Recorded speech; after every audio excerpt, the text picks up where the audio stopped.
ఈరోజు నేను పన్నీర్‌తో బిర్యానీ అయితే చేసేసాను. బిర్యానీ అయితే చాలా బాగా వచ్చింది.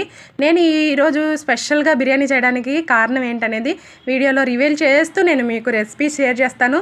వీడియో లాస్ట్ వరకు చూడండి. పొద్దున్నే అమ్మ ఫోన్ చేసింది. ఫోన్ లిఫ్ట్ చేయగానే, ఈరోజు మా తమ్ముడిది, మరదలిది పెళ్లి రోజు గానీ విషెస్ చెప్పంది. సరే విషెస్ సంగతి అక్కడ పెట్టు. నువ్వు మీ తమ్ముడు పార్టీ ఏమి ఇస్తున్నారని అంటే, నువ్వు ముందైతే విషెస్ చెప్పు అని ఫోన్ పెట్టేసింది.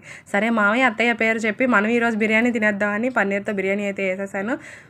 ముందుగా అయితే పన్నీర్‌ని చిన్న చిన్న ముక్కలుగా కట్ చేసుకొని ఉప్పు, పసుపు, నిమ్మరసము, కారము వేసేసి కొద్దిగా కలుపుకొని, ఎక్కువ రోస్ట్ చేయలేదు, లైట్గా రోస్ట్ చేశాను. ఈలోపు పొయ్యి మీద గిన్నె పెట్టుకొని అన్ని రకాల బిర్యానీ స్పైసెస్ వేసేసి ఉల్లిపాయలు, పచ్చిమిరపకాయలు, టమాటాలు, అల్లం వెల్లుల్లి పేస్టు అన్నీ వేసి వేపుకున్న తర్వాత దాంట్లో కొంచెం బంగాళదుంప, ఒక 2 బంగాళదుంపలు కూడా పీల్ చేసేసి కట్ చేసి వేశాను. ఇవన్నీ మగ్గిన తర్వాత మనం ఏదైతే రోస్ట్ చేసి పెట్టుకున్నామో ఆ పన్నీర్ క్యూబ్స్ని కూడా వేసేసి, మన ఎసరికి తగ్గ నీళ్ళు పోసేసి, బియ్యం వేసి, నన్ను అడుగుతున్నారు, అక్క ఏ వంటైనా మరి మీరు చాలా సింపుల్గా చేసేస్తారని.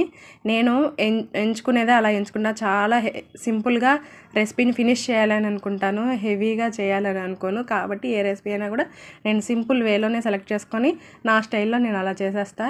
బిర్యానీ అయితే చాలా పొడి పొడిగా బాగా వచ్చింది. ఫైనల్గా మామయ్య, మీ అక్క తరపు నుంచి wish you very very happy anniversary.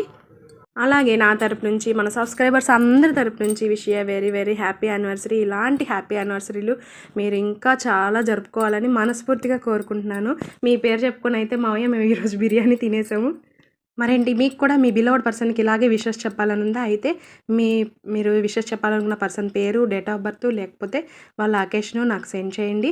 నేను మీ తరపు నుంచి వాళ్ళకి విషెస్ అయితే చెప్తాను. సరే, రేపటి వీడియోలో మళ్ళీ కలుద్దాం. Stay tune all. బాయ్.